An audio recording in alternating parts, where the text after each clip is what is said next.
"Take them," she whispered. "Please, take my pups." She was skeletal, barefoot, 3 children wrapped around her body like she was the last warm thing in the world. None of them were crying. That's what gutted him. Children that age should cry. These had learned not to. "I'll go. Walk into the snow. Just take them somewhere warm." "I'm taking them," he said, "and I'm taking you too." But to understand why those 5 words changed everything, we need to go back to the beginning, to the night Scott Chase, the most feared alpha in the Black Ridge Mountains, caught a scent on the wind that he should have ignored. Chapter 1. The Scent That Broke Him. The forest knew his name before he spoke it. Every creature within a mile of Scott Chase went silent when he moved. Owls swallowed their calls. Foxes pressed flat against the frozen earth. Even the wind seemed to hold its breath when the alpha of the Iron Maw pack passed through the ancient pines of the Black Ridge Mountains. He walked alone. Always alone. That hadn't always been the case. There was a time, years ago now, a lifetime ago, when Scott Chase had walked these trails with a woman beside him. When his patrols had been conversations, not silence. When the forest had heard laughter instead of the heavy, mechanical crunch of boots on snow. But that was before. Before the blood and the birth and the burial. Before 3 years of solitude had calcified around him like armor, fusing with his skin until he couldn't tell where the protection ended and the man began. Now the forest only heard his footsteps, and the forest had learned to be afraid of them. His beta, a battle-scarred wolf named Daryl Lane, had offered to join tonight's patrol. Scott had dismissed him with a single look. The kind of look that had kept Iron Maw in line for 9 years without a single successful challenge. Ruthless. That was the word they used, not behind his back, to his face. And he never corrected them. Let them think it was strength. Let them think the cold in his eyes was power, not emptiness. Let them believe that the alpha who never smiled, never laughed, never touched anyone unless it was to fight, was made of iron instead of what he was actually made of, which was grief. Scott Chase stood 6'4" in human form, broad-shouldered, hard-jawed, built like something the mountain had carved from stone and set loose. His eyes were the color of winter iron, gray so pale they looked silver in moonlight, and just as cold. He hadn't smiled in 3 years, hadn't laughed in longer. His wolves obeyed him, but they didn't love him. They followed because he was strong, because the alternative was the kind of violence that left scars on memory as much as flesh. Tonight, he walked the northern perimeter. The no-man's land between Iron Maw territory and the Ashfall Pack to the east. Unclaimed ground, rogue territory, the place where exiles went to die and the desperate went to disappear. The snow was deep here, untouched, pristine in the moonlight. Even for a wolf, the cold bit deep. Scott barely noticed. Cold was familiar. Cold didn't ask questions or expect answers. He was calculating patrol rotations in his head, the mechanical work of an alpha who'd reduced his existence to pure function, when the scent hit him. He stopped mid-stride. His nostrils flared. Every muscle in his body locked. His wolf, the beast that lived behind his ribs, surged forward with a violence that nearly knocked him to his knees. Blood. That was the first layer. Not fresh, hours old. Milk. The second layer. Faint. A nursing mother. Sickness. The third layer. Infection. Fever. A child's lungs struggling. And beneath it all, buried so deep he almost missed it, the unmistakable scent of an unbonded omega. Pure-blooded. Old line. The kind that hadn't been born in decades. The kind that carried the ancient gifts of healing and calming. The kind other alphas went to war over. And this one was dying. Scott's wolf howled inside him. A demand. Go. Now. Find. Protect. He fought it down with the brutal efficiency of long practice. He didn't run on instinct. Instinct got people killed, but his feet were already moving. He followed the scent trail through the deep snow. The trail was erratic, wandering. Whoever made it had been stumbling, barely upright. The footprints were bare, no shoes. In this cold, bare feet meant frostbite within minutes, death within hours. He found smaller prints too, children's feet wrapped in rags tied with string, 3 sets, all small.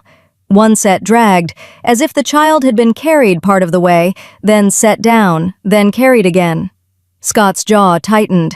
He'd seen desperation before, had tracked rogue wolves through these mountains for years. But this trail told a story that even he, with his carefully cultivated detachment, couldn't ignore. This wasn't a rogue on the run. This was a mother carrying children through a death sentence, and she was losing. The blood scent got stronger, not from wounds, from cracked, frozen feet walking on ice, from torn skin on arms that had been pushing through brambles and branches, from the raw, animal smell of a body consuming its own muscle to keep a heart beating. The trail led to a hollow between 2 fallen pines, a natural shelter barely, not much protection from the wind, not enough from the cold. But someone had chosen it deliberately, the kind of choice you make when you've run out of better options. He smelled them before he saw them, and when he saw them, something inside Scott Chase, something that had been dead for 3 years, cracked open like ice over a river. She was curled on the ground, human form, wrapped around 3 children so tightly it took a moment to separate her body from theirs. She was using herself as a wall, a blanket, a barrier. Every scrap of cloth she had was wrapped around them, not her. Her own arms were bare, skin blue-white, thin as birch branches, stretched over bones that jutted like architecture. She was starving, not hungry, starving in the way that meant her body had begun consuming itself. Cheekbones sharp enough to cut, wrists so thin he could circle them with his thumb and forefinger. Her lips were cracked and bloodless. Her hair, dark and matted, fell across a face that might have been beautiful once, before grief and starvation had carved it down to its barest essentials. But it was the children that hit him. 3 of them. 2 boys, twins by the look of them, maybe 5 years old, small, hollow-faced, with dark hair matted against their skulls, and skin that had the grayish pallor of prolonged malnutrition. Their hands, curled against their mother's body, were tiny fists of bone and sinew. No fat, no softness, just the sharp architecture of children who'd been running on nothing for longer than any child should have to. And a girl, younger, maybe 3 or 4, tucked deepest into the hollow, pressed against her mother's chest, breathing in short, wet, labored gasps.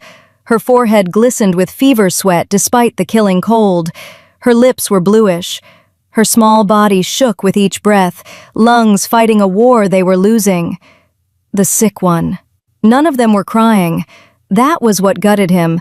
Children that age should cry, should whimper, should make noise. These 3 were silent, not sleeping, not unconscious, just silent with a stillness that told Scott everything he needed to know about what they'd been through. They had learned that crying brought attention, and attention brought pain. Scott had fought in border wars. He'd killed wolves in combat. He'd held his dying mate and his dying daughter in the same night and walked away upright. He'd endured things that would have broken most men and hadn't flinched. But the silence of those 3 children hit him harder than any wound he'd ever taken, because it wasn't the silence of peace. It was the silence of survival, the silence of small creatures who'd been hunted long enough to know that the quietest ones lasted longest. That silence cracked something in his chest that he thought was beyond cracking. The Omega's eyes opened. Gold.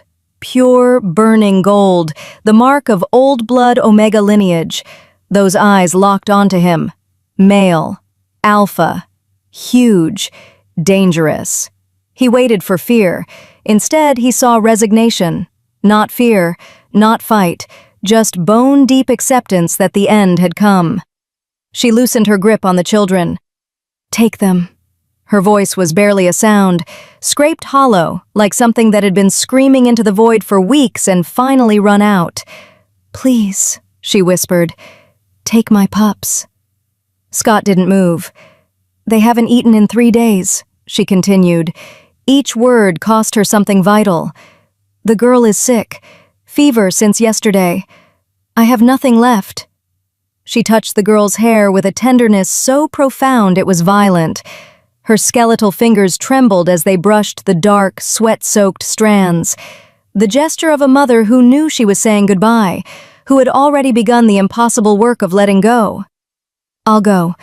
Walk into the snow. Just take them somewhere warm." She meant it. Every word. She was offering to die so her children could live. Not performing it, not dramatizing, stating it like weather. A decision already made.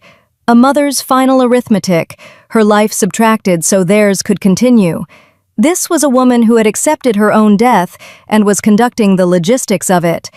And the terrible part, the part that buried itself in Scott's chest like a blade, was how calm she was, how practiced, as if she'd rehearsed this moment 100 times on the long walk through the snow, as if she'd already grieved herself, already mourned the life she wouldn't live, and was now simply executing the plan. Take the children, walk into the cold, close your eyes, let the mountain do the rest. Something tectonic shifted behind Scott's sternum, plates of ice grinding, and beneath them something hot and alive that he'd forgotten existed. He knelt in the snow, his massive frame folded until he was eye level with her. He was everything she should fear. His reputation could make entire packs cower. But he knelt, and he looked into those gold eyes with his silver ones. He unfastened his coat, heavy wolfskin lined with fur, still warm from his body. He draped it over her and the children, carefully, like covering something sacred. "I'm taking them." His voice came out rough, scraped raw by something he hadn't used in years. Not a command, something older, something from the hot, buried thing behind his ribs. The Omega stared, confusion cracking the resignation in her eyes. "And I'm taking you too." The words hung in the frozen air between them.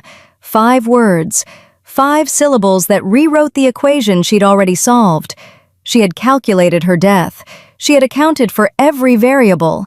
And this man, this stranger, this massive, terrifying alpha kneeling in the snow before her, had just invalidated the entire formula.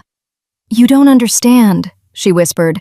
"I'm Omega, packless, exiled. I have nothing to offer." "I didn't ask what you could offer." "The pups are half-breeds. Their father was human. No pack will—" "I said I'm taking you." His voice dropped to a register that vibrated in the earth. Alpha authority. Not directed at her.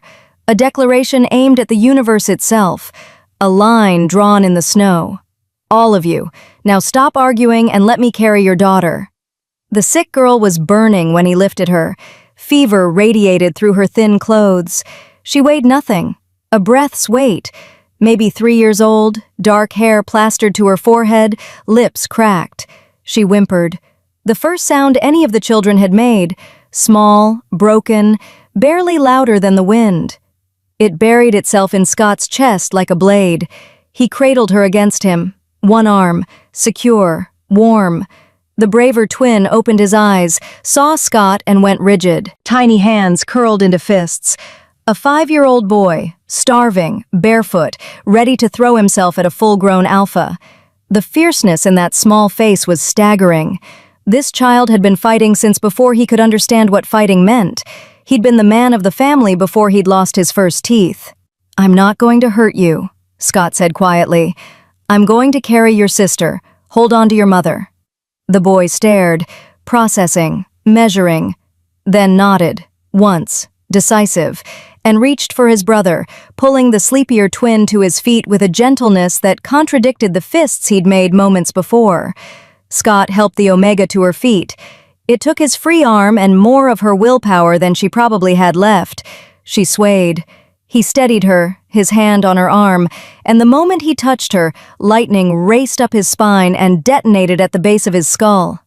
"Mate." The word exploded in his mind. His wolf roared, every cell ignited, recognizing, claiming, knowing with a certainty that transcended reason. He shoved it down, buried it, caged it behind the same iron bars that held everything else. Not now. She was dying. The pups were dying. The bond could wait, survival couldn't. "Can you walk?" he asked. I walked this far. There it was, beneath the starvation and exhaustion. Steel. This woman was made of it, wrapped in skin and bones and rags, but underneath, pure, forged steel that had carried 3 children through 5 years of hell and still hadn't broken. Every alpha who'd discarded her had missed it. Every pack that had thrown her out had failed to see what Scott saw in that single sentence. Not weakness, not fragility, endurance so total it bordered on the supernatural. "Then let's go. 2 miles, stay close." He walked those 2 miles at half speed, stopped twice to check the children's hands for frostbite, warming their fingers between his palms, his breath fogging in the cold air. He carried one twin on his back for the last quarter mile when the boy's legs gave out, small arms locked around his neck, face pressed against his shoulder.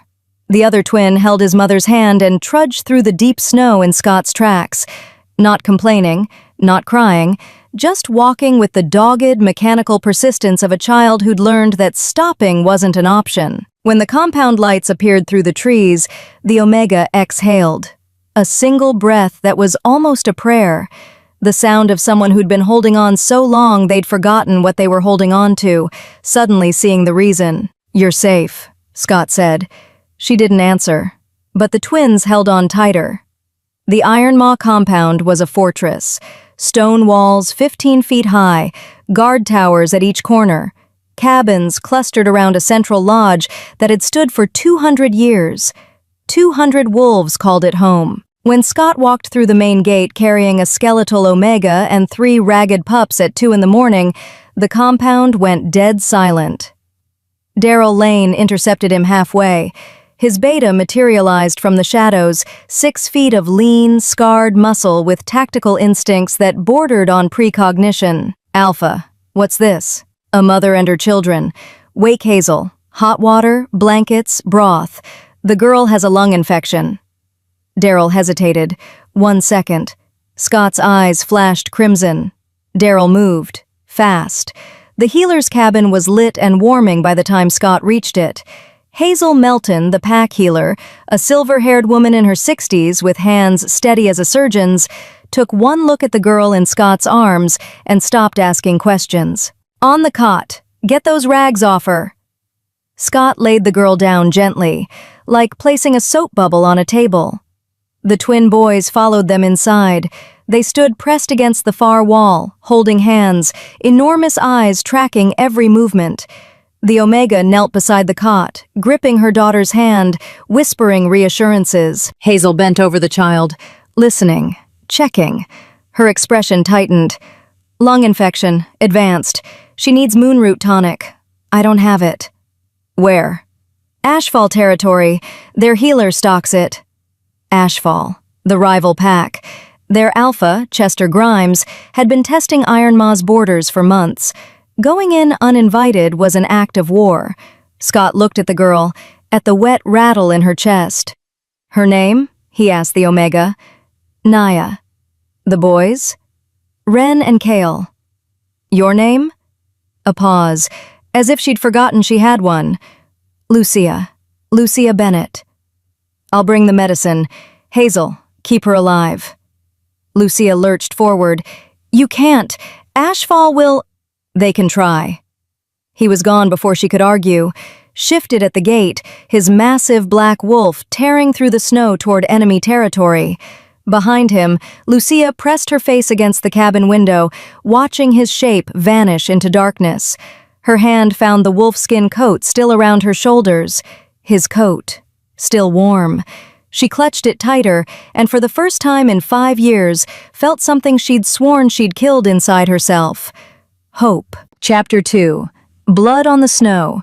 Medicine in his teeth. Scott returned at dawn. The gate sentries saw him first. 2 wolves on the morning shift, bleary-eyed and cold, who straightened when they caught his scent and then froze when they saw him. He stumbled through the gate in human form, shirtless because he'd shifted back and his clothes were wherever he'd left them on the Ashfall border.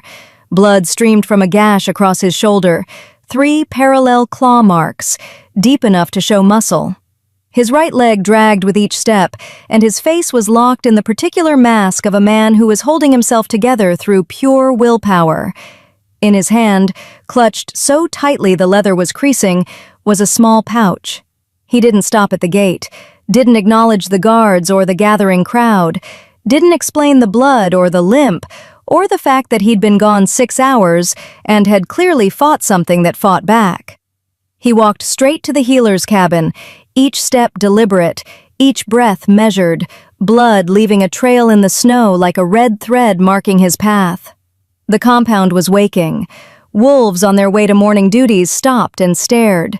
Word spread faster than Scott walked, and by the time he reached the cabin, a dozen wolves had gathered at a distance, watching their alpha bleed. He pushed through the cabin door. Daryl was already inside, having intercepted the gate sentry's alert. Lucia stood by Naya's cot, where she'd been all night, her gold eyes enormous in her gaunt face. Scott crossed the room, dropped the pouch at Hazel's feet, and said one word: "Fix her." Then he sagged against the wall, leaving a bloody smear on the timber. His eyes closed for a moment. One moment. The kind of moment where the body tries to override the will and shut down. He forced them open. Hazel opened the pouch. Moonroot tonic. Fresh. Potent. Enough for a full treatment. She looked at Scott with something between admiration and fury, the expression of a healer who appreciated the medicine, but despised the method of acquisition. "How did you get this?" Daryl asked, staring at the wound. "Does it matter? You went alone into enemy territory. You engaged Ashfall wolves." "I engaged one, their border guard. He was persuaded to share." The word persuaded carried weight. Daryl looked at the claw marks on Scott's shoulder and the blood still dripping from them and drew his own conclusions about the nature of the persuasion. "And the message this sends? That Iron Maw's Alpha is raiding Ashfall for medicine?" "The message is that a child needed medicine and I got it. If Chester Grimes wants to make it political, he knows where to find me." He turned to Lucia. Her gold eyes were wide, hands trembling, not with cold, with something else entirely.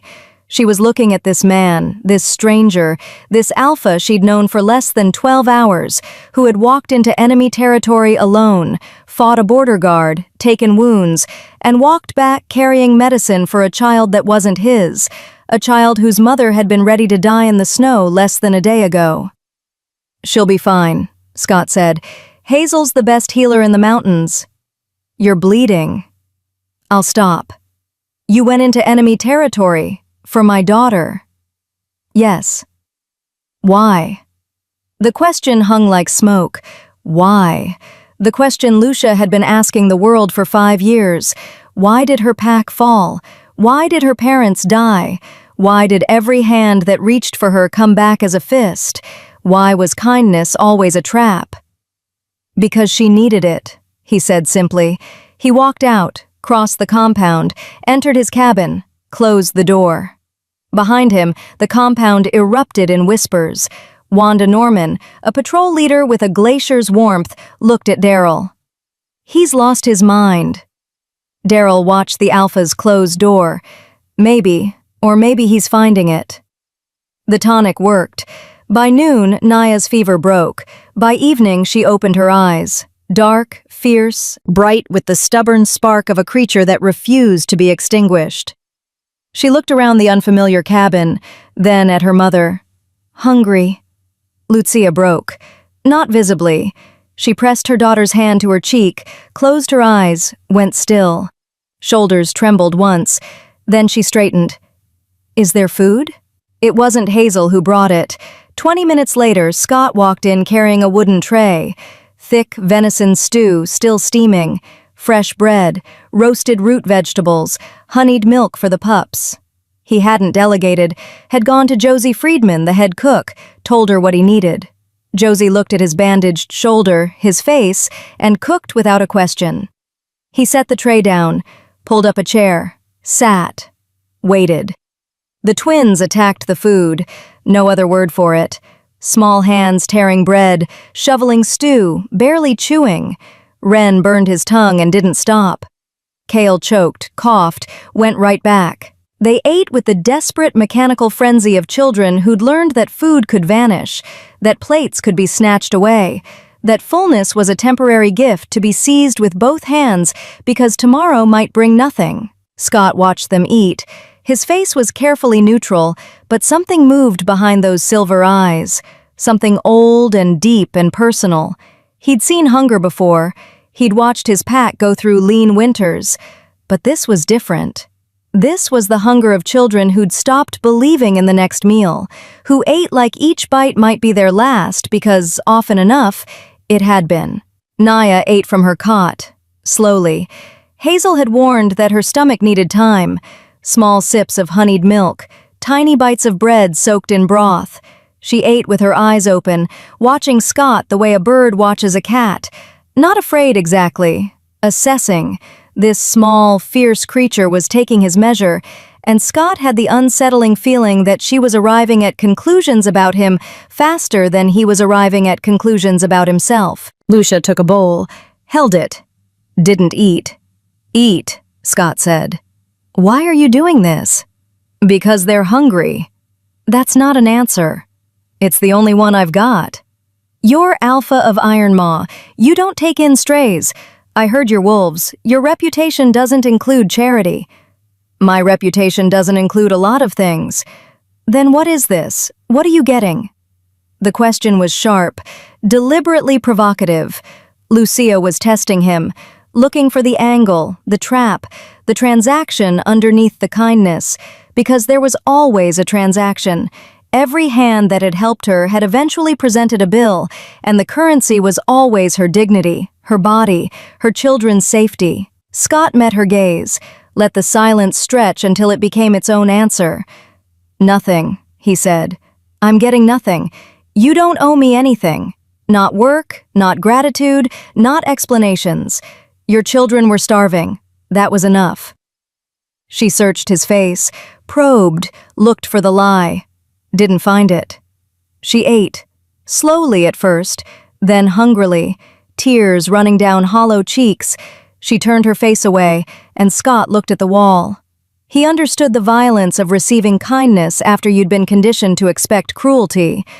A chair scraped, small feet hit the floor.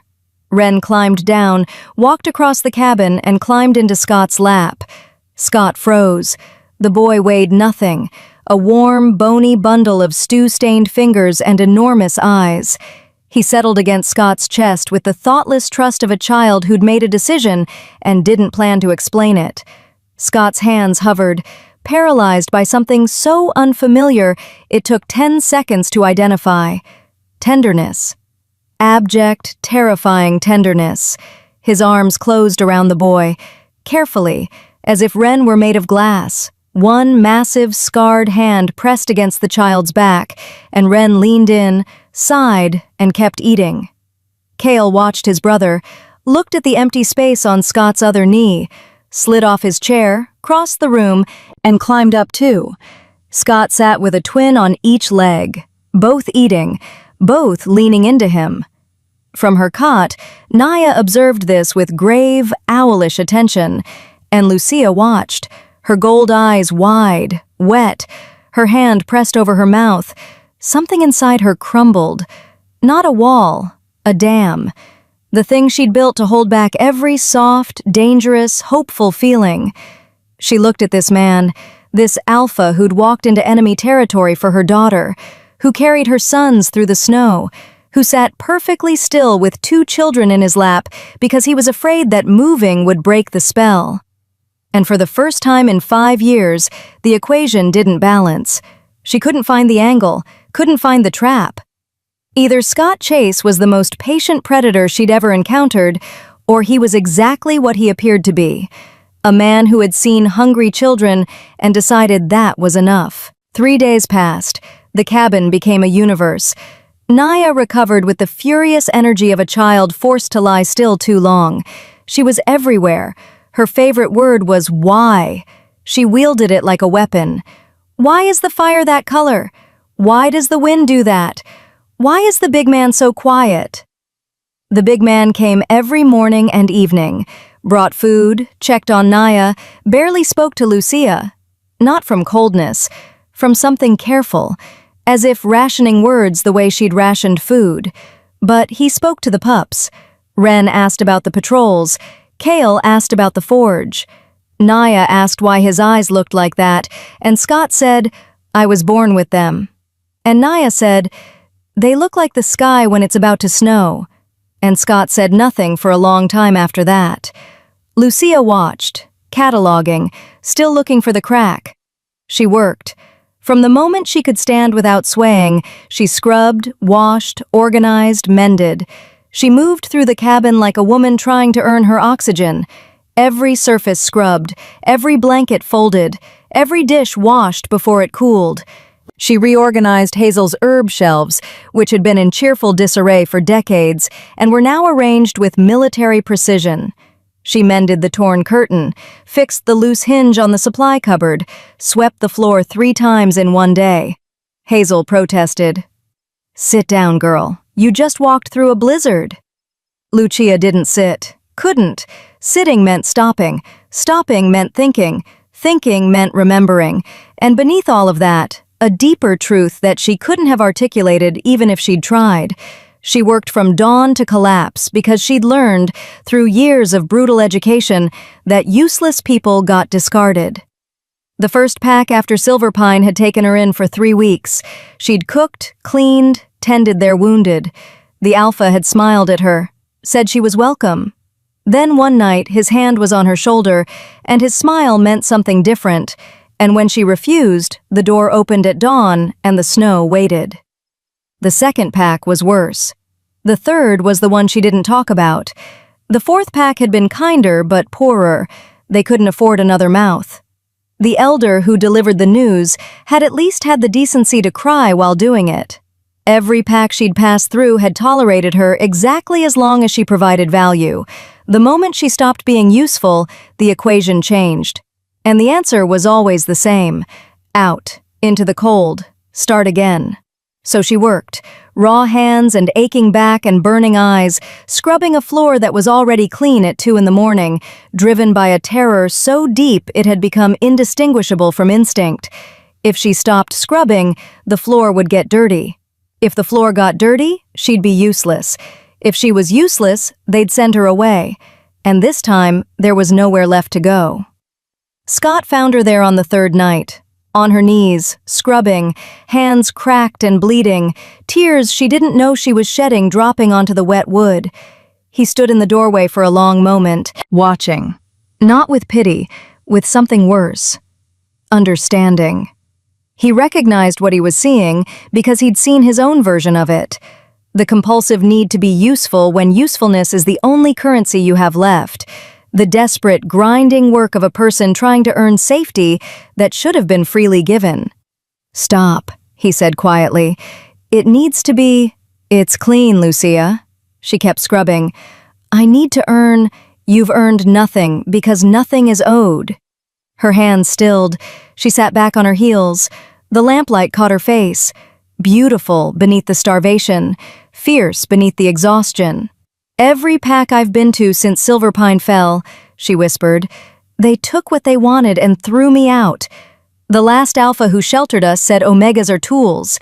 You use them and discard them." The silence that followed vibrated with controlled rage.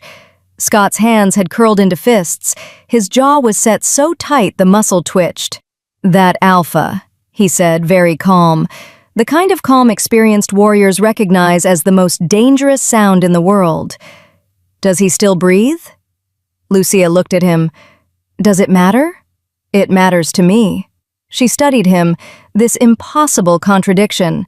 Ruthless Alpha, gentle hands, cold reputation, warm coat still around her shoulders.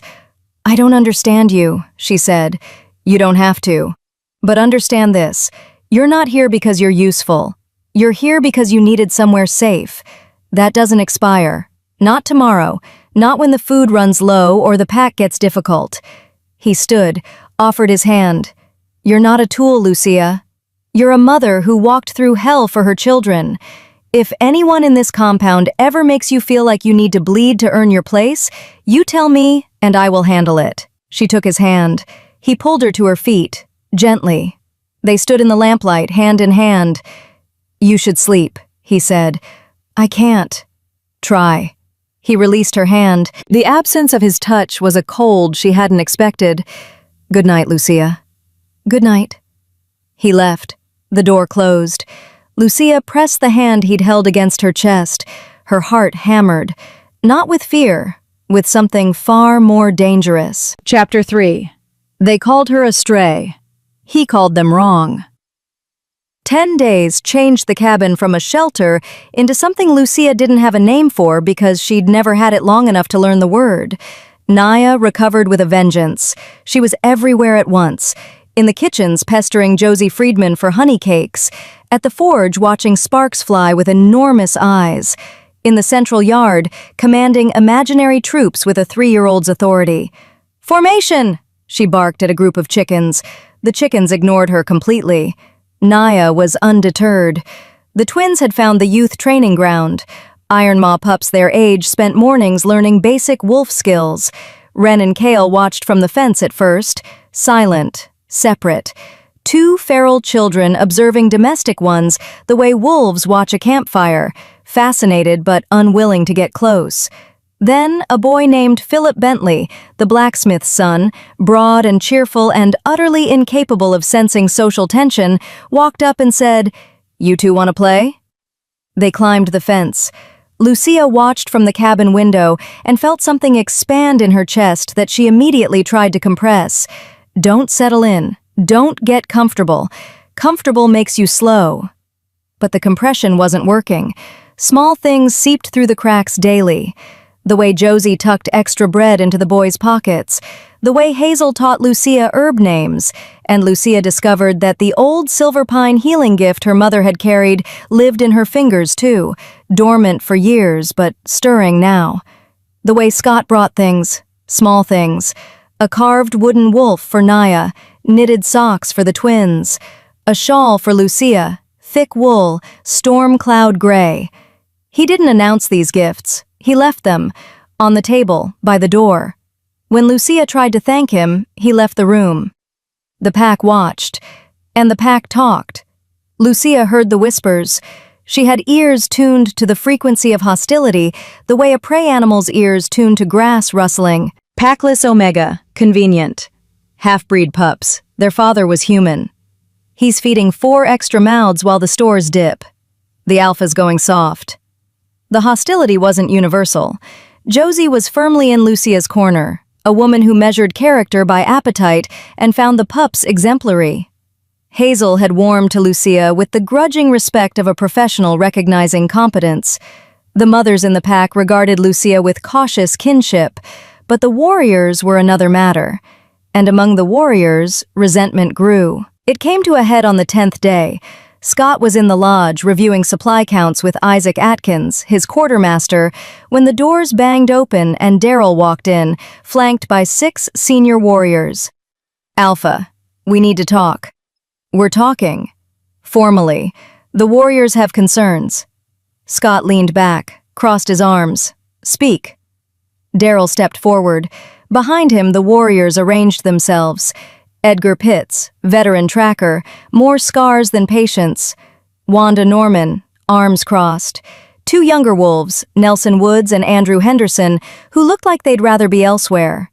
And leaning against the far wall with studied casualness, Jonathan Blake. Jonathan Blake, called Thorn by everyone, 6'2", thick-necked, jaw like a brick. Ironmaw's best fighter after Scott. The wolf most likely to challenge the alpha if he ever thought he could win. He didn't think he could win, not yet, but he was always calculating. Resources first, Daryl began carefully. Winter stores drawn down faster than projected. 4 additional mouths. Expensive medicine acquired through trespass on hostile territory. Ashfall isn't our ally. Exactly. Which brings us to your raid. Chester Grimes has noted it. Increased patrols along their border. They're watching us. Let them watch. Third, Daryl continued, the woman. Packless. Unknown. No credentials, no references, no pack seal. We don't know who she is or what trouble follows her. Is that all? Jonathan pushed off the wall. No. Thorn? The rumor, Alpha, is that you've gone soft. The word dropped into the silence like a stone into water. Soft, Scott repeated, no inflection. Bringing in a stray, playing nursemaid, running solo into enemy territory for medicine. The other packs smell weakness. Ashfall is circling, Cold Peak's testing our northern border. Ashfall circles because Chester is ambitious, not because I showed mercy. Mercy. Jonathan almost spat it. Since when does Ironmaw deal in mercy? Since now. Silence, the kind that precedes violence. The pack demands a vote, Jonathan said, on whether the Omega stays. Movement at the doorway, Lucia, standing just inside the threshold. She'd come looking for Hazel, perhaps for Scott. It didn't matter. She'd heard. Her chin was lifted, her golden eyes blazed, not with hope, with the savage, exhausted dignity of a woman who'd been discarded by enough packs to know exactly what came next and refused to beg against it. She was already preparing to leave. He could see it in her shoulders, the angle of her body toward the exit. Not this time. There will be no vote, Scott said. The lodge went silent, not comfortable silence, charged silence. She stays. The pups stay. And any wolf in this pack, any wolf, who threatens them, disrespects them, or makes them feel unwelcome, answers to me. Personally. His eyes flashed full alpha crimson. Power radiated off him like a pressure wave, pressing against the gathered wolves. The younger wolves dropped their gazes immediately. Even Daryl shifted his weight. I took this pack when it was falling apart, Scott continued. His voice was low, but it filled every corner of the lodge. I rebuilt it, wall by wall, wolf by wolf. I kept you fed through 3 bad winters. I fought off Cold Peak. I held the line against Ashfall when Chester was testing us every week. I did that. Not because I'm merciful, because I'm strong enough to make the hard calls, and this is one of them. He paused, let the weight of his record settle over the room. A woman walked 5 miles through killing cold with 3 children to save their lives. She was starving, barefoot. Her daughter was dying. And when she found me, she didn't ask for help for herself. She begged me to take her children and leave her to die. That is not a stray. That is not a burden. That is the strongest person I have ever met, and she is staying in this compound if I have to tear it down and rebuild it around her. The silence that followed was absolute. Jonathan held. His wolf snarled behind his eyes, fists clenched. You'd risk the whole pack for a stray Omega? I'd risk everything for any member of this pack who needs protection. That includes her, those pups. If you can't see the difference between weakness and decency, Jonathan, that's your problem. Jonathan's jaw clenched, unclenched. Self-preservation won. No, Alpha. Good. Scott turned to the room. Anyone else? Nothing. Then we're done. He walked to the doorway, to Lucia. You didn't have to do that, she whispered. Yes, I did. He walked past her. Lucia turned and found the entire lodge staring at her. Josie appeared beside her, flour-dusted hand on her arm. Come on, dear. Dinner won't cook itself, and those boys have been eyeing the honey cakes since noon. Lucia let herself be led. Behind her, Daryl watched the Alphas retreating back and thought, for the first time in 9 years, that the Alpha might be more dangerous now than he'd ever been. Because a man with nothing to lose fights hard, but a man with something to protect fights harder. That night, Lucia found Scott alone. He was behind the lodge, sitting on a chopping block, sharpening an axe with rhythmic strokes of a whetstone. The motion was automatic, the work of hands that needed occupation while the mind grappled with something else. You should be sleeping, he said without looking up. So should you. She sat on the opposite chopping block. The moon was a sliver. Stars crowded the sky, cold, sharp enough to sting the lungs. Tell me about Silverpine, Scott said. The name landed like a blow. She absorbed it, breathed through it. Why? Because whatever's chasing you started there. I can't protect you from something I don't understand. Silence. Then, Silver Pine was my whole world. Old pack, pure bloodlines. My mother was the pack healer. My father was the lead tracker. 80 wolves, established, respected. We had a compound in the valley between two rivers, surrounded by silver pine trees that were older than anyone could remember. My mother used to say the trees were the first wolves, turned to wood by the moon so they could watch over us forever. She paused. The memory was a blade she was handling carefully. We weren't rich, we weren't powerful, but we were good. My mother healed anyone who came to her, pack or not. My father tracked lost children in the winter storms and brought them home. The alpha, old Bernard Allen, he believed in diplomacy, in talking before fighting, in giving people second chances. He gave Chester Grimes 3 second chances, and Chester used every one of them to map our defenses. Chester Grimes happened. Scott's hands stilled on the whetstone. Ashfall was smaller then, hungry, ambitious. Chester wanted our territory, our omegas, our resources.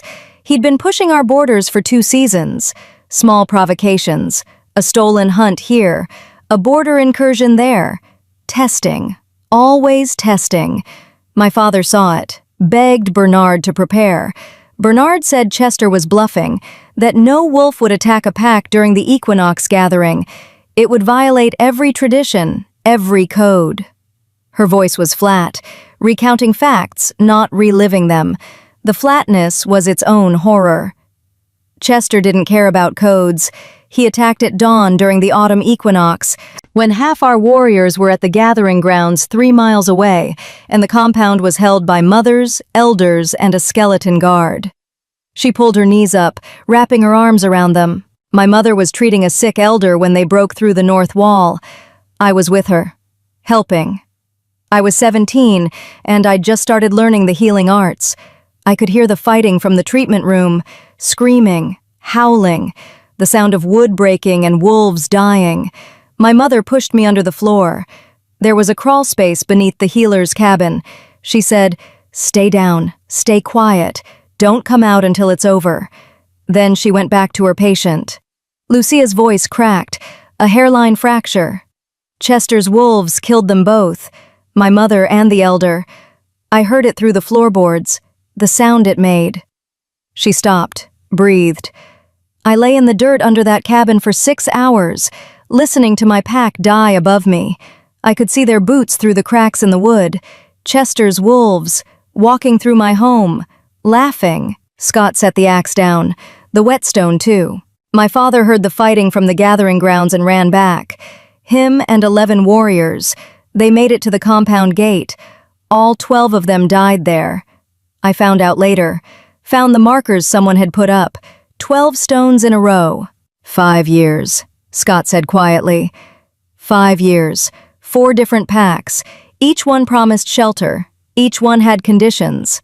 She didn't elaborate on the conditions. She didn't need to. The twins' father? Lucia's expression changed, softened, the first genuine softness he'd seen. His name was Marcus, a human, a schoolteacher in a village 2 territories south.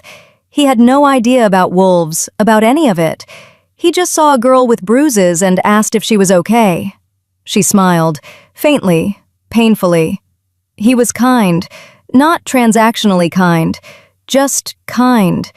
He took me in, didn't ask questions, taught me to read.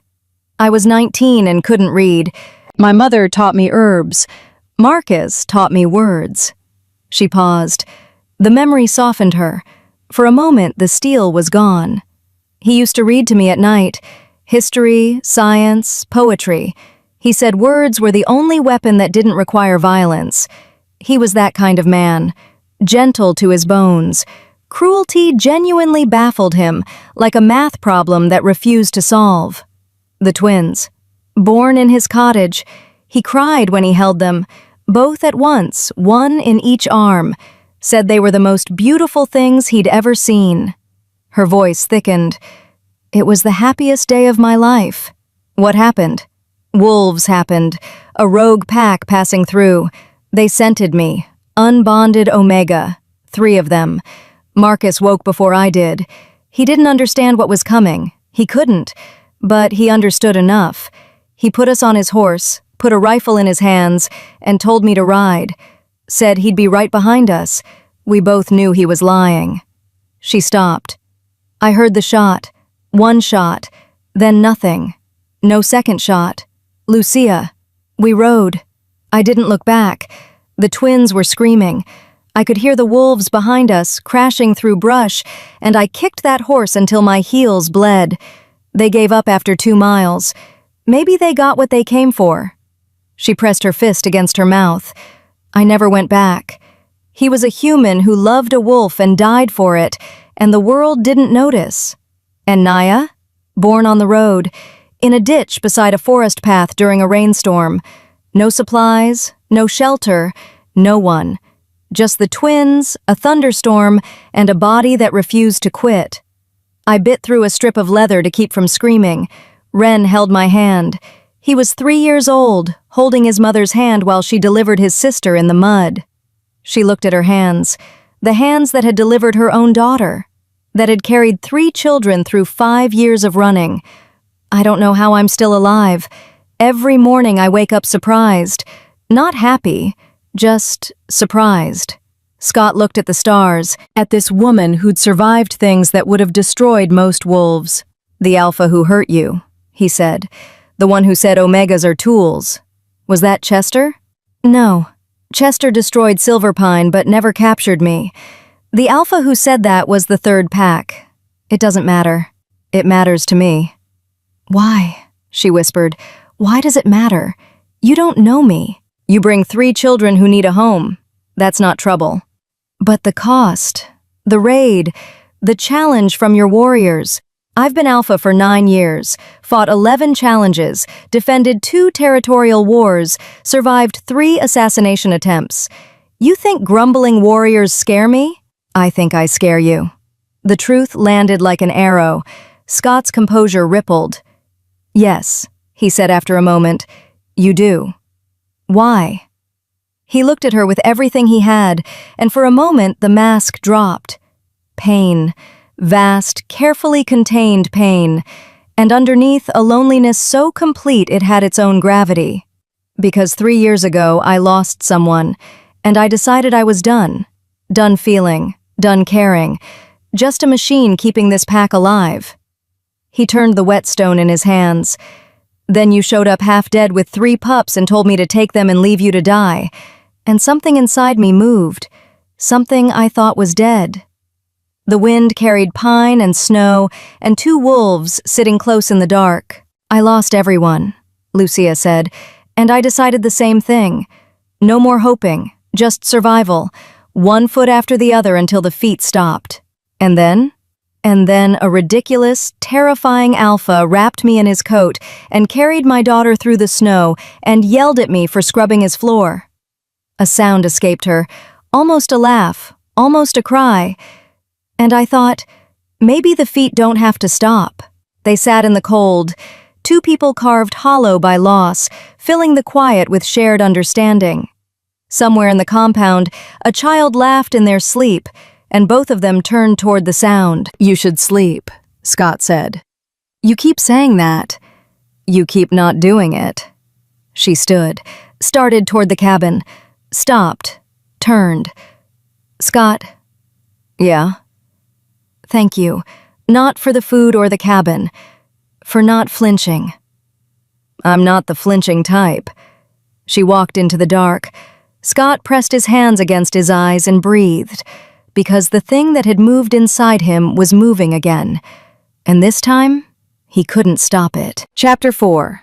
The word she whispered changed everything.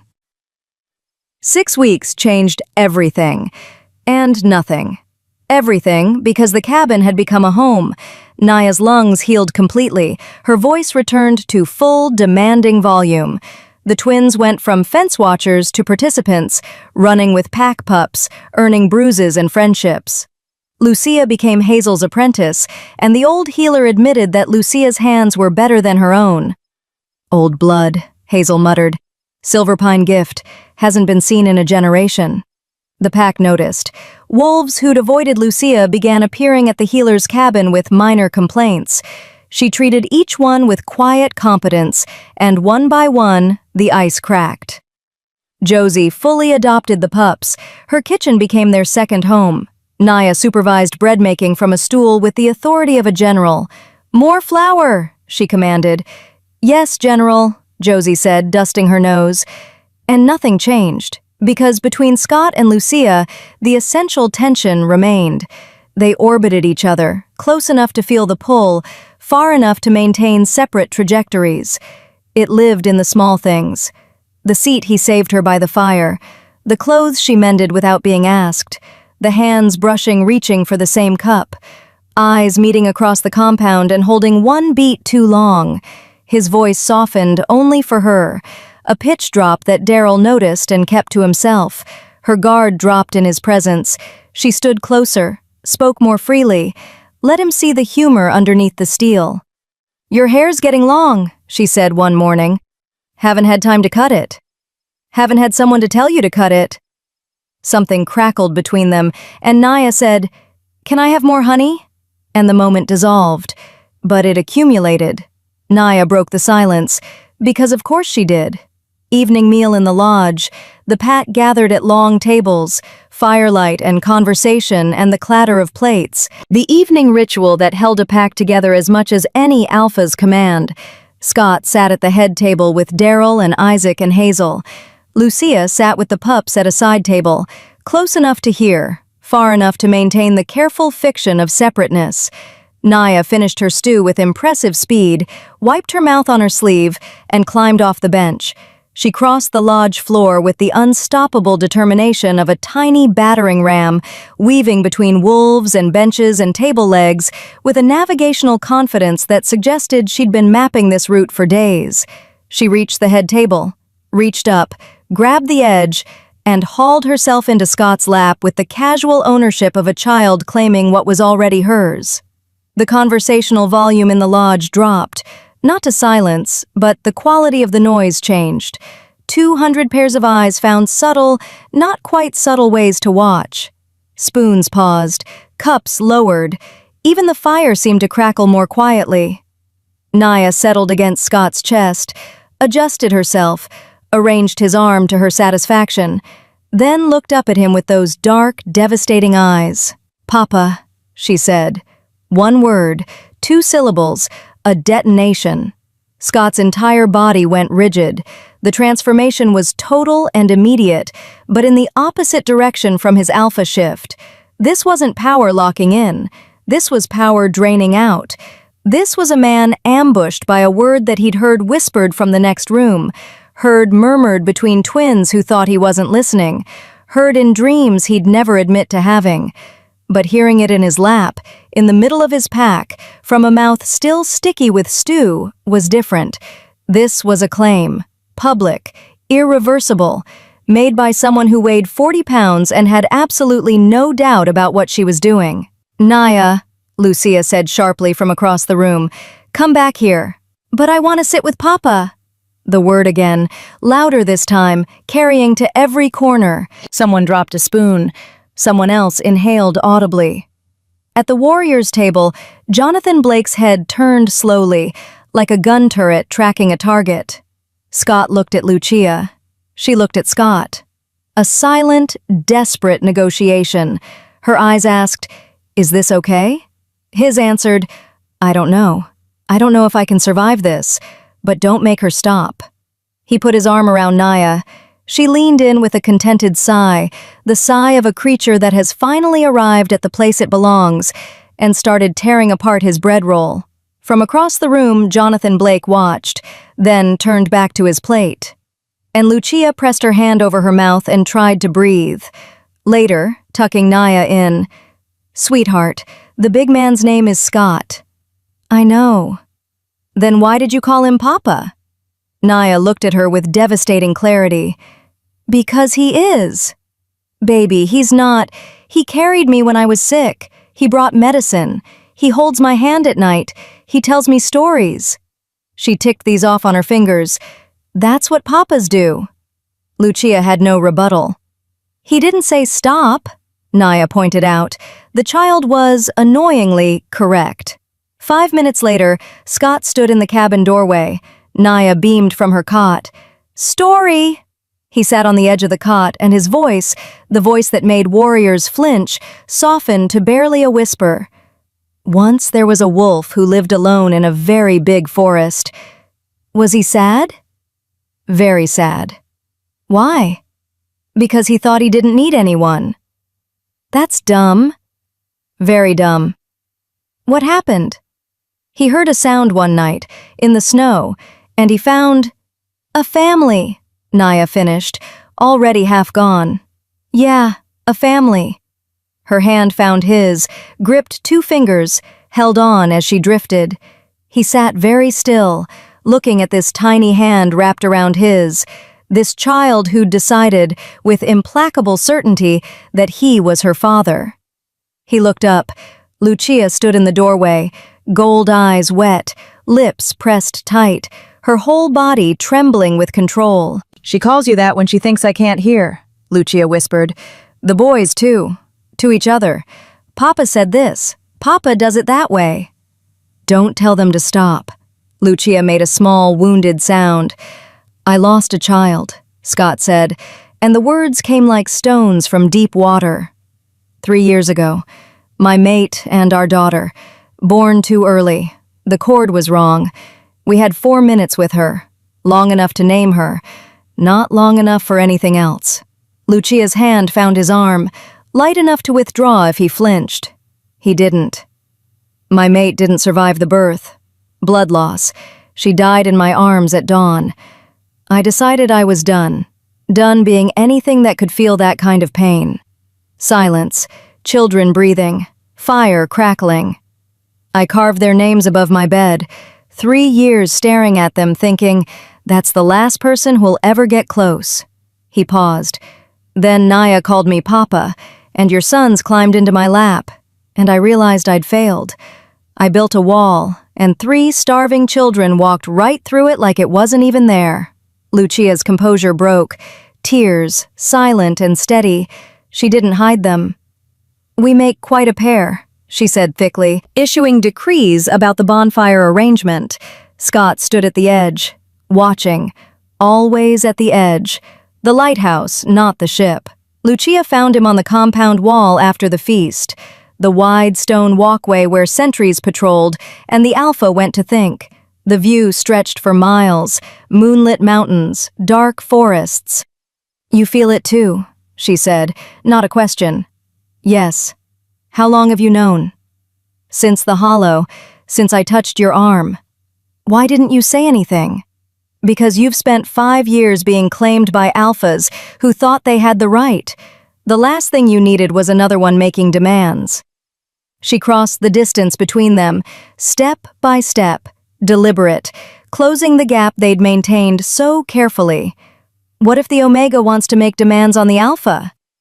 Scott's self-control, the iron discipline that had held together a pack for 9 years, the walls he'd built after burying his mate and his daughter, the cage he'd constructed around every feeling that could wound him, cracked. Not broke, cracked. A fracture running from top to bottom, letting light pour through. And the light was golden, the color of her eyes, the color of everything he'd been running from and everything he'd been running toward without knowing it. "If I do this," he said, voice hoarse, stripped of pretense, "it's forever. Mate bond, pack bond. You'd be Luna of Iron Maw. Those pups would be mine and everything. They already are. Naya calls you Papa in front of the whole pack. The twins argued last week about which one you liked better." "Who won?" "Kale."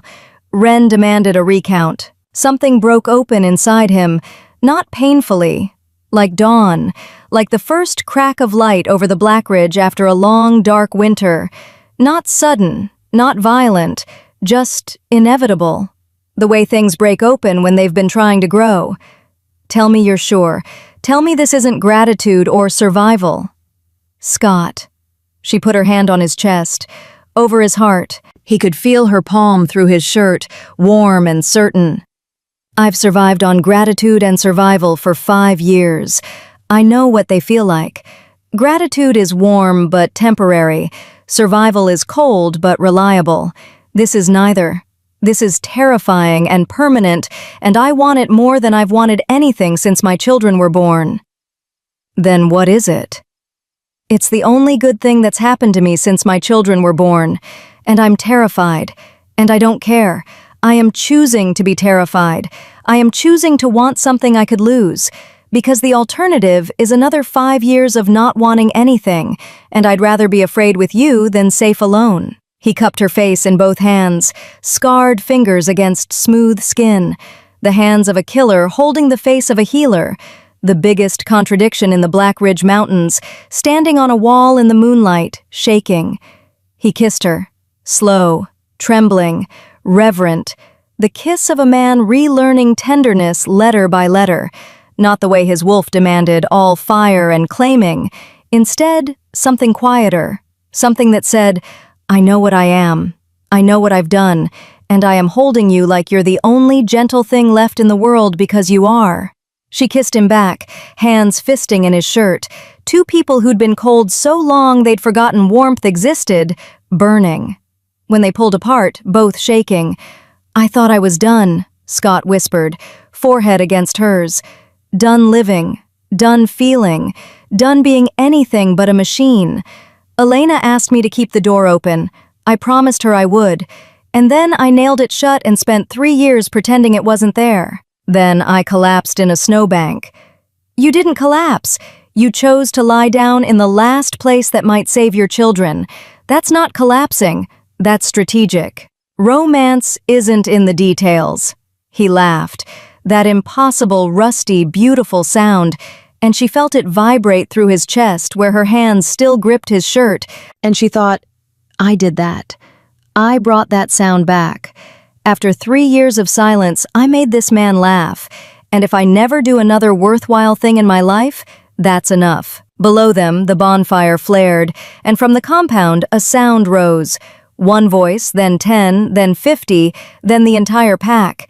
200 wolves raising their voices to the full moon in a howl that shook the mountain and rattled the stars and carried across the Black Ridge like a declaration written in sound. Not challenge, not alarm, not territorial. Celebration. They'd known. The pack had known before the Alpha had, before the Omega had.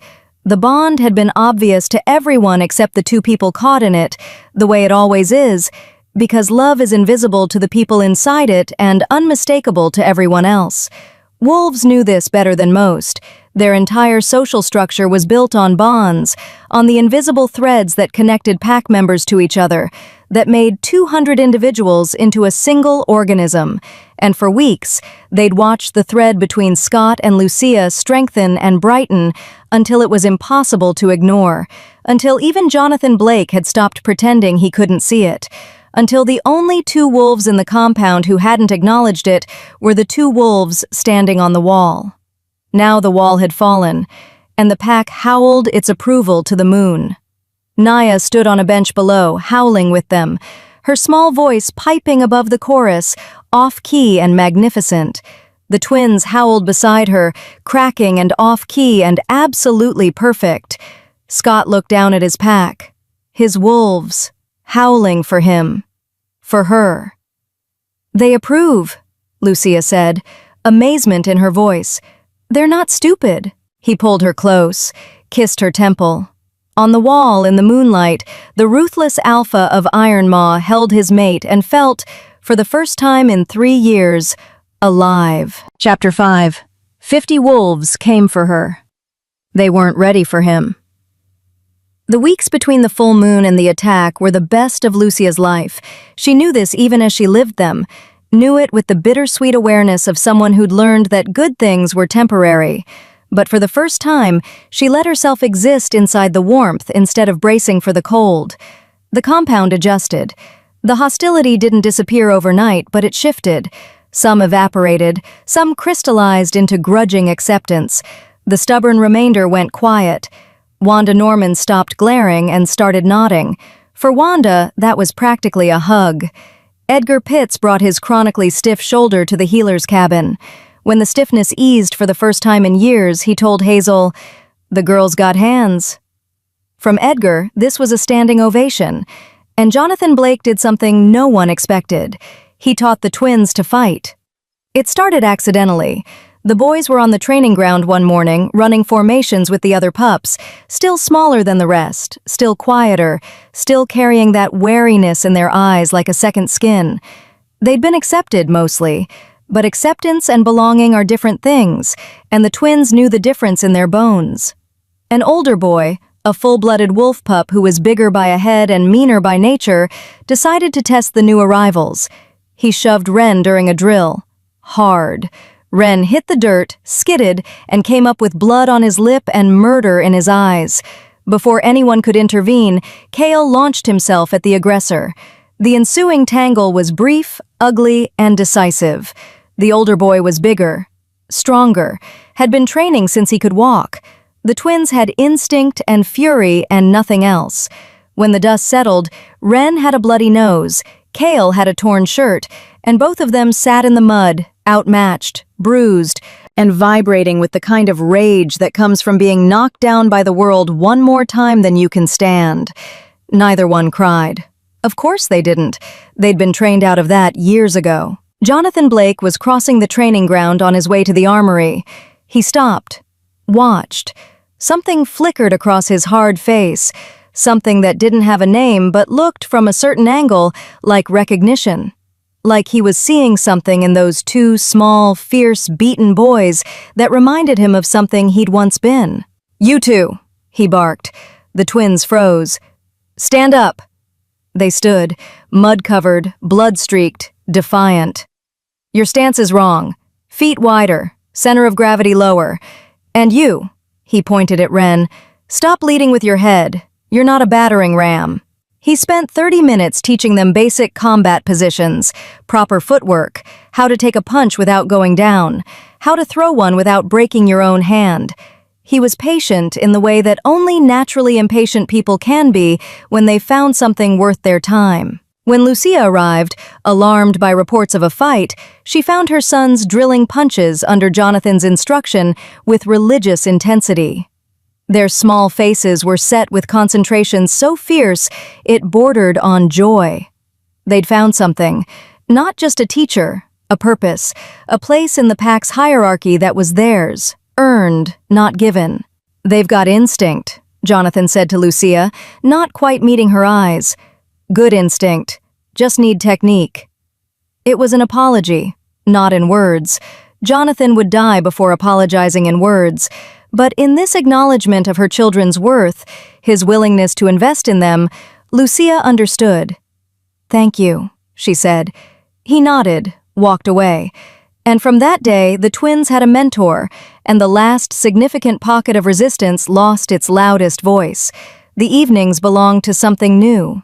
After the children were in bed, Scott and Lucia sat on the cabin porch, wrapped in furs, watching stars emerge.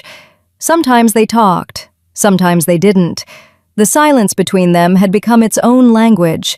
He told her about his mate, Elena, gentle where he was hard.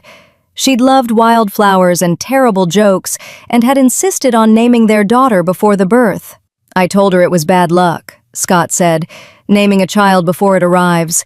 Old wolf superstition." She laughed at me, said superstition was just fear wearing a costume, and she wasn't afraid of anything. "She sounds brave." "She was the bravest person I've ever known. Until you." Lucia looked at him. He didn't elaborate, didn't need to. "She named her Rose, after her mother." Rose. We had 4 minutes with her. She opened her eyes once, brown like Elena's. She looked at us, really looked the way newborns do, like they're seeing something we can't. Then she closed them. His voice was very quiet. "The midwife said she never felt pain. I don't know if that's true. I need it to be." "Elena?" Bled out. Hazel tried everything. I held her. She knew. At the end, she knew. She said, "Don't close the door, Scott. Don't shut it all down. Promise me." And I promised. And then she died. And I broke the promise within the hour. Lucia rested her head on his shoulder. No words, no platitudes, just presence. The weight of her against him, solid and warm. Two people who understood that some grief didn't need comfort, it needed company. I carved their names above my bed. Elena, Rose. 3 years staring at them, seeing endings. He paused. Now I see a beginning that got stolen, and another beginning that got given. "You should add some names," Lucia said. "Yeah? There's room, I assume." He smiled, that rare, transformative smile. "There's room." She told him things, too. About the night before she found him. The lowest point. Naya sick. The boys too exhausted to walk. Lucia standing in the snow, looking at darkness, thinking that if she just lay down, the cold would take her quickly. "Naya coughed," she said. One small cough, and I thought, one more step, one more chance. His arm tightened around her. If she hadn't coughed. She did. "You're here." She pressed closer. "I want to be your Luna," she said. "Formally. I want Naya and Ren and Kale to have your name, not as guests, as family. They've been family since the first night. Then make it real. Make it something no one can take away." He kissed her, the kind of kiss that was a promise. "After the thaw, when the mountain passes open, I want everyone to know." "Know what?" "That the ruthless alpha of Iron Maw found something worth being gentle for." Lucia laughed, light and real and full of something neither had felt in years. Hope, the dangerous kind. The scouts brought the warning at dawn. Daryl burst into Scott's cabin where Scott and Lucia were sharing breakfast with the pups, a morning routine that had become sacred. Ashfall, coming through the northern pass, full force. Scott transformed instantly, from the man cutting Naya's toast into triangles to the alpha of Iron Maw in a heartbeat. "How many?" 50, maybe more. Chester Grimes at the head. "Formation?" "Attack column. They're not here to talk." Scott looked at Lucia. Her eyes were wide, but not with fear, with recognition. She'd seen this before. Silverpine, dawn attack, blood and fire. "Take the children to the lodge," he said. "No." The word stopped him. He turned. Lucia stood at the table, one hand on Ren's shoulder, the other on Kale's. Naya clung to her leg. All 3 pups looked at their mother with expressions that said they'd follow her into a blizzard or a battle or the jaws of hell. I ran for 5 years. From Silverpine, from every pack, from every fight. I ran until my feet bled and my children forgot what safe felt like. Her voice was iron and gold. "I'm done running." "Lucia, this isn't... He's coming for me, you know it." Chester didn't march 50 wolves through a mountain pass for stolen medicine. He heard about the Silverpine Omega. She was right. The Moonroot raid had been pretext. The real prize was always Lucia. A pure-blood Omega, the kind that strengthened packs. Chester Grimes had wanted Silverpine's Omegas 5 years ago when he burned the pack to the ground. He'd missed Lucia then. He wouldn't miss her again, not if he could help it. "I won't hide in a shelter while someone fights for my freedom. Not again. Not ever again." I hid in Silverpine when Chester came. I was 17. I hid under the floor of the healer's cabin while my mother was killed above me. I heard her die, Scott. Through the floorboards. I heard the sound it made. Her voice didn't waver. It was titanium. I ran that night, and I've been running since. From pack to pack, from shelter to shelter, always hiding, always quiet, always small, making myself invisible so the wolves wouldn't see me, so the world wouldn't notice. And you know what 5 years of hiding gets you? A hollow in the snow with 3 dying children, and a mother who's ready to quit. She lifted her chin, her gold eyes blazed. "I'm not hiding anymore. If Chester Grimes wants to claim me as property, he can say it to my face, while I'm standing next to my alpha, while I'm looking him in the eye, while I'm every inch of the thing he tried to destroy 5 years ago and failed." Every cell in Scott's body surged. Not cold calculation, something hotter. The primal imperative of a bonded alpha whose mate had just declared her ground. "The children go to the lodge," he said. "Not negotiable." Lucia nodded. "Ren, take your brother and sister to Josie. Stay there." Ren's face set. Stubborn. The same stubbornness that had made him curl his fists at a full-grown alpha in a frozen hollow 3 months ago. "I want to fight." "You're 5. Nearly 6. Ren." She knelt, eye level, took his face in her hands, this small, fierce face that looked so much like Marcus. "The bravest thing you can do right now is protect your brother and sister. That's not running. That's what warriors do. That's what your father did." His lip trembled. Once. He knew about his father. Not everything, just enough. He knew Marcus stayed behind so they could run, and he knew his mother was asking him to be that brave now. He squared his shoulders, took Kale's hand and Naya's, marched toward the door with the grim determination of a soldier accepting orders he didn't like but understood. At the door, Naya turned back. "Is Papa going to fight?" "Papa's going to keep us safe." Naya looked at Scott, not with fear, with the absolute, unshakable confidence of a child who has decided something and does not intend to be wrong. "Win," she commanded. Something surged in his chest. Love, terror, the devastating combination that turns ordinary men into something more. The same combination that had sent him into Ashfall territory alone, that had cracked open a heart sealed shut for 3 years. "I will." The children left. Josie appeared like clockwork, sweeping them toward the lodge with the efficiency of a woman who'd weathered sieges before and intended to weather this one. "Stay behind me," Scott said to Lucia. "Beside you." He looked at her, then nodded. "Beside me." Chester Grimes brought war to Iron Maw's gates on a clear, cold morning. 50 wolves, maybe 60. They poured through the northern tree line in attack formation. At their head, Chester himself. Big, wide, with a face carved from granite by someone who didn't like granite. Small eyes, a smile that didn't reach past his teeth. Scott met them at the gate. Not behind it, at it. Arms at his sides. No armor, no weapon. Behind him, Iron Maw's warriors filled the compound yard. Every able body, armed. Daryl on his right, Isaac, challenged a short sword with the grim competence of a man who remembered more about fighting than his accountant's demeanor suggested. And on Scott's left, Lucia. No armor, no weapon, back straight, gold eyes blazing, every inch of her broadcasting one unmistakable message. "I am not for sale. I am not for taking.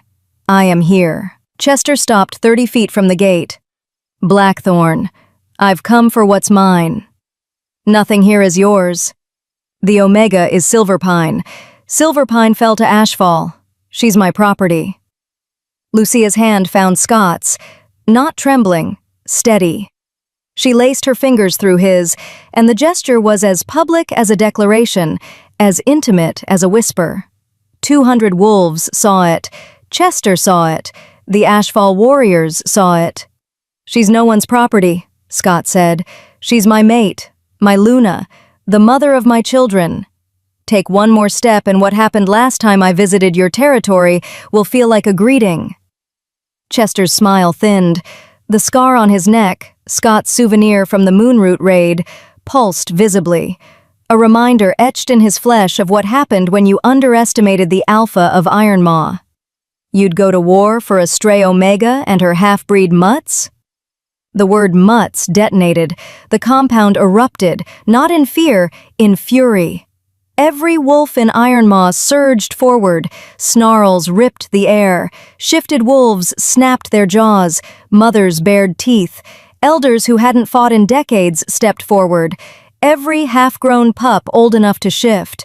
200 wolves united in a single thunderous declaration that the woman behind their alpha and the children she carried were theirs. Theirs. And no one was taking them. And from the front line, a voice. Deep, rough, unmistakable. "Those pups are Iron Maw." Jonathan Blake, Thorn.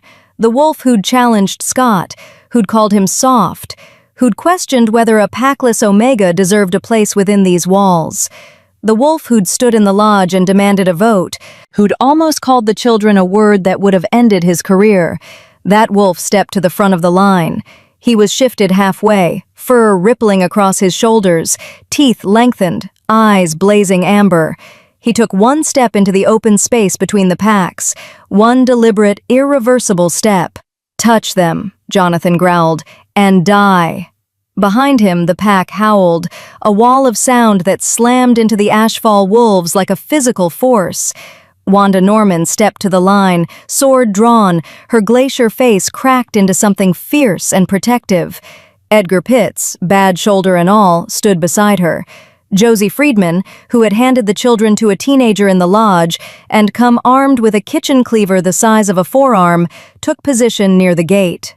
Even Hazel Melton, 4 feet 11 and 63 years old, stood at the back with a medical kit and an expression that said she would heal her people and end anyone who made it necessary.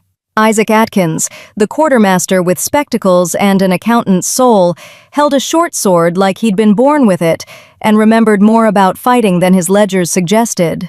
Chester looked at the wall of wolves. Calculated. Recalculated. He'd expected resistance. He hadn't expected this.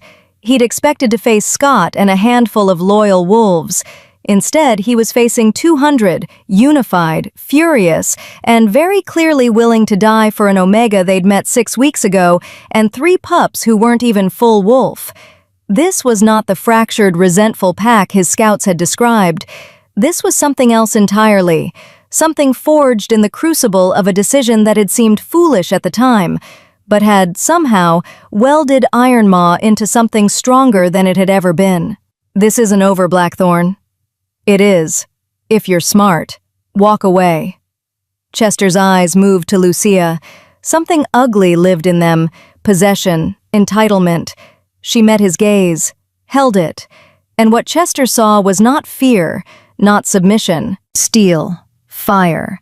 A woman who had survived everything he and wolves like him had thrown at her and come out forged. "You should have stayed in the snow," Chester said. "You should have learned by now," Lucia replied. Her voice carried.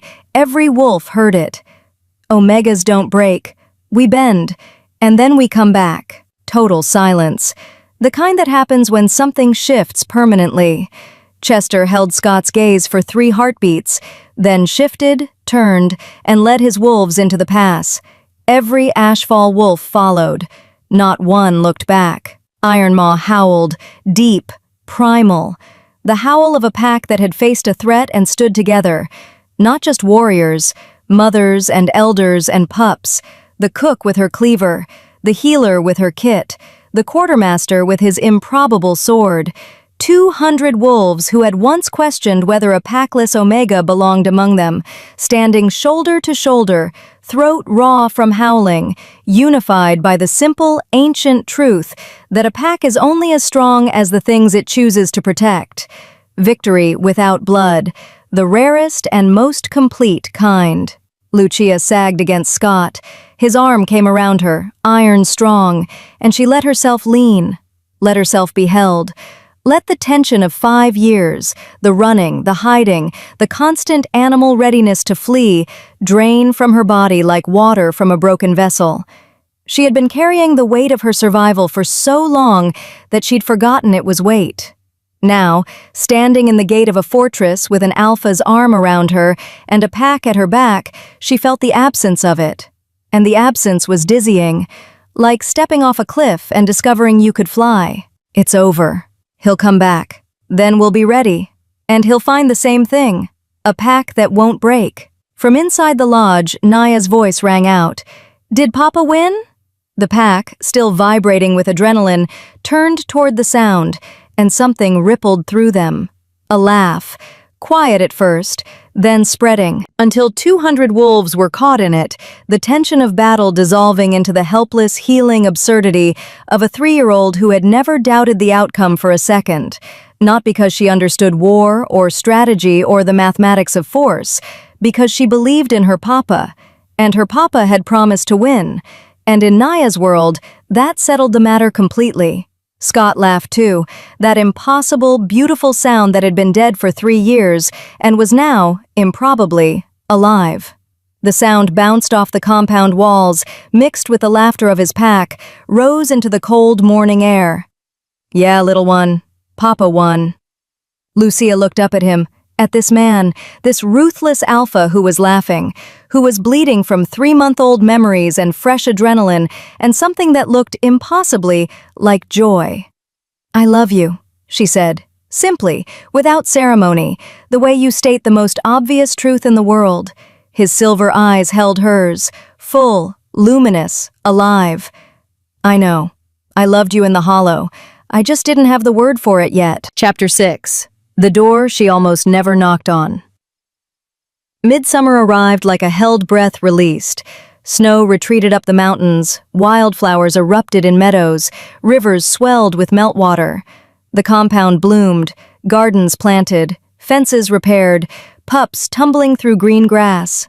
On the longest day of the year, under a full moon that hung low enough to touch, Scott Chase and Lucia Bennett stood before their pack.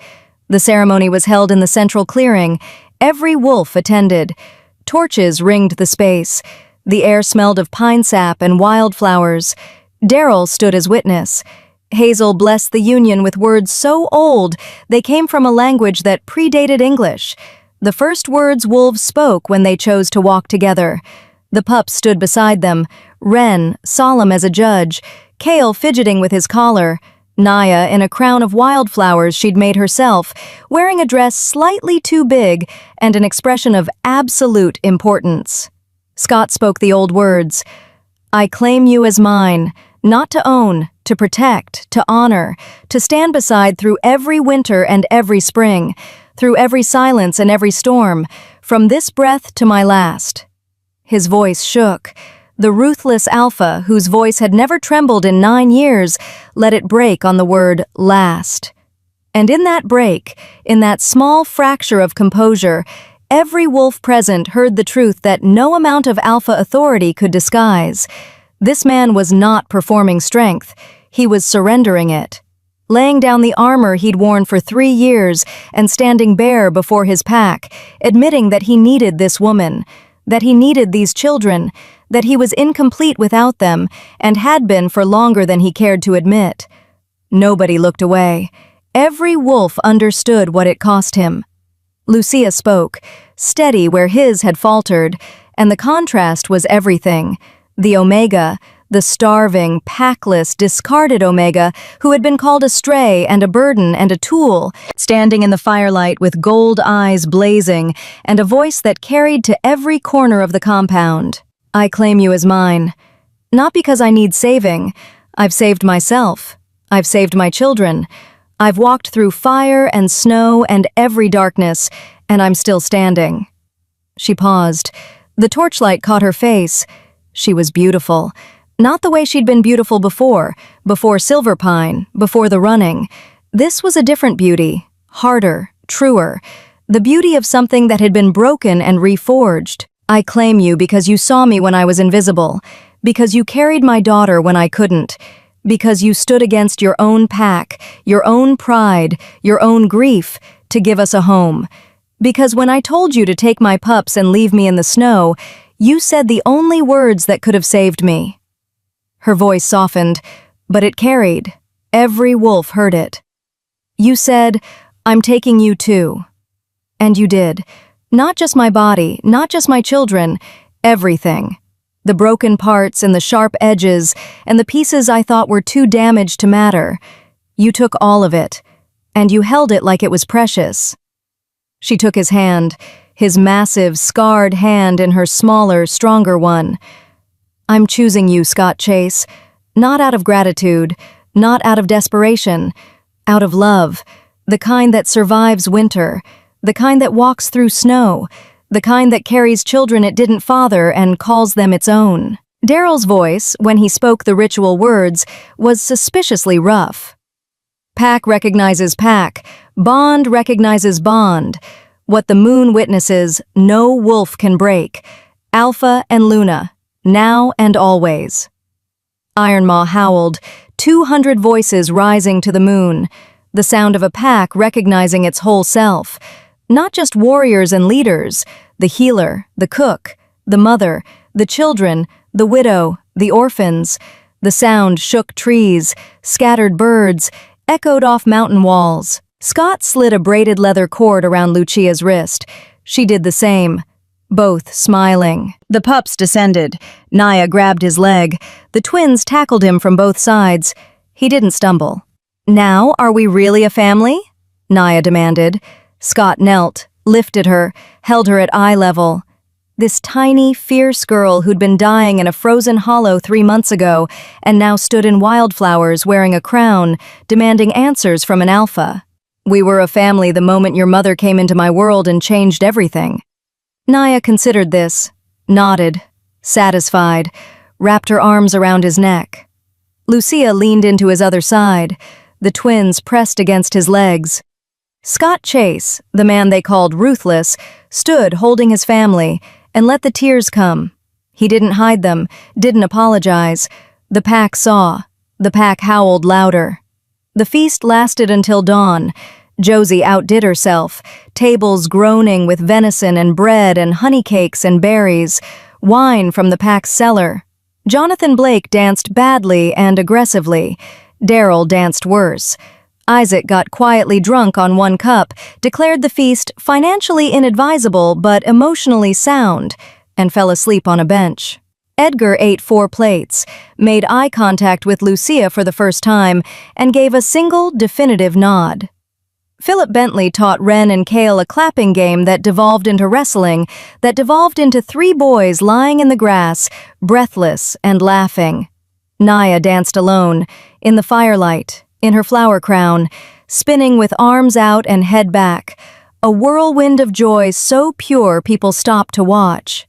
Lucia watched her daughter dance, and something knotted inside her since Silverpine fell finally loosened, just enough to let the warmth in.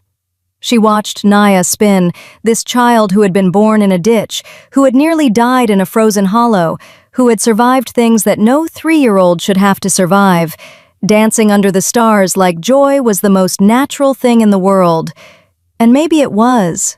Maybe joy was the default setting, and everything else, the fear, the hunger, the running, was the aberration.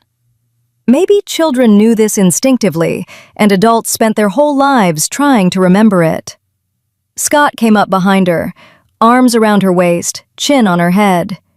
"She's got your moves." "I don't dance." "You should. Ask me in a year, when I've forgotten how to flinch." He held her tighter. "Deal." Later, Lucia said quietly, "I never got to dance at my own bonding ceremony." Scott released her, stepped around, extended his hand. His silver eyes held hers, warm and steady and full of something that words couldn't capture, but that the moonlight translated perfectly. "Dance with me." "There's no music." "There's the fire, and the wolves, and the night." She took his hand, and they danced without music, without rhythm, without skill. Just 2 people who'd been alone too long, swaying together in the warm dark, while their children laughed and their pack sang, and the mountain held them all. It wasn't graceful. It wasn't beautiful in any way that a stranger would have noticed. But to the wolves who watched, and they all watched, some openly, some pretending not to, it was the most important dance that had ever been danced in the Iron Maw compound, because it meant that their alpha, who had been a ghost for 3 years, was alive again. And it meant that the Omega, who had been running for 5 years, had finally stopped. Much later, the feast done, fires banked, compound quiet except for crickets and wind, and the distant sound of the river running free after months of ice. Scott and Lucia on the porch of their cabin, the word still sacred, a small word for a vast thing, a word that Lucia had to say silently to herself sometimes just to believe it was real. Theirs, not borrowed, not temporary, not conditional on good behavior or usefulness or the absence of trouble. Theirs because they'd earned it, because they'd survived to claim it, Because a ruthless alpha had knelt in the snow and said 4 words that changed everything. The pups sprawled inside, Ren fallen asleep mid-sentence, which was unusual since he rarely spoke more than 6 words at a time. Kale asleep mid-chew, which was not unusual at all. Naya had fought sleep with warrior ferocity, insisting she wasn't tired. She wasn't. She was going to stay up all night, and dropped like a stone mid-protest, flower crown askew, 1 shoe on and 1 shoe off, small mouth slightly open, dreaming whatever 3-year-olds dream when they've spent the day dancing at their parents' bonding ceremony. Stars cascading across the sky. "I almost didn't come," Lucia said, the words heavier than they sounded. "I know. That night, before I found your border, I stood in the snow and thought, this is where it ends. And it would have been so easy to just stop." He pulled her closer, let her say it. "I was ready, at peace with it. The boys were asleep. Naya was burning up. I thought, if I go now, someone might find them. They'd have a better chance without me. Without the omega scent that brought trouble everywhere I went." Her voice didn't break. This was bedrock truth, the foundation beneath everything, the moment that had nearly ended it all. I looked at the snow and I thought, it won't hurt. The cold takes you gently at the end. I read that somewhere. Marcus told me, the body goes numb first, then warm, then nothing. It sounded peaceful. More peaceful than anything I'd known in 5 years. Scott's arm was tight, his jaw clenched, his eyes bright. Naya coughed, 1 small cough, opened her eyes, looked at me, not crying, not afraid, just looking, with those eyes that see everything.